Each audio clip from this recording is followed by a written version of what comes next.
एक बार की बात है। एक बार एक अध्यापक एक संपन्न परिवार के शिष्य के साथ कहीं जा रहे थे। तो उस शिष्य को कुछ मजाक सूझी, क्योंकि उसको रास्ते में किसी गरीब मजदूर के जूते दिखाई दिए। उसने अध्यापक से कहा, गुरुजी, अगर हम इन जूतों को छुपा दें तो कितना मज़ा आएगा। देखते हैं कि मजदूर पर इसका क्या असर पड़ता है।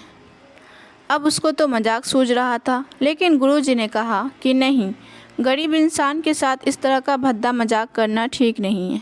उसने कहा, क्यों ना हम इन जूतों में कुछ सिक्के डाल दें और देखें कि इस गरीब मजदूर पर इसका क्या प्रभाव पड़ता है। उसने ऐसा ही किया। जैसे ही मजदूर अपना काम करके लौटा और उसने एक पाँव अपने जूते में डाले तो उसको कुछ कठोर सा महसूस हुआ।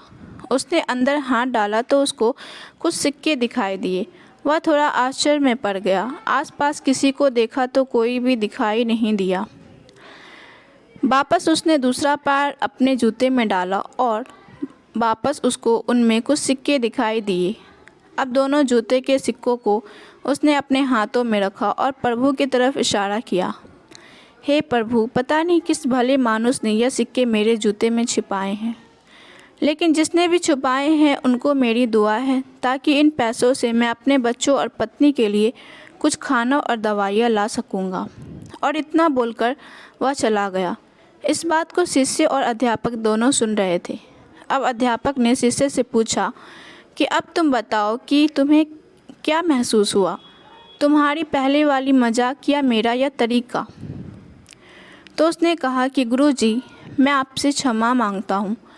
अब मुझे समझ में आ गया है कि सच्ची खुशी किस चीज़ में है। जब हम किसी का मजाक उड़ाते हैं तो हमें कुछ पल का आनंद मिलता है, लेकिन इससे हमें बद्दुआ मिलती है। लेकिन अगर हम किसी की मुश्किल परिस्थिति में मदद करते हैं और उसकी भी मदद करते हैं, उसको भी पता नहीं चलता है कि हमने उसकी मदद की है, तो अंदर ही अंदर हमें पता है कि हमने उस इंसान की मदद की है। यह सच्ची खुशी है। जब हम दूसरों को खुशी देते हैं तो हमें सच्ची खुशी मिलती है।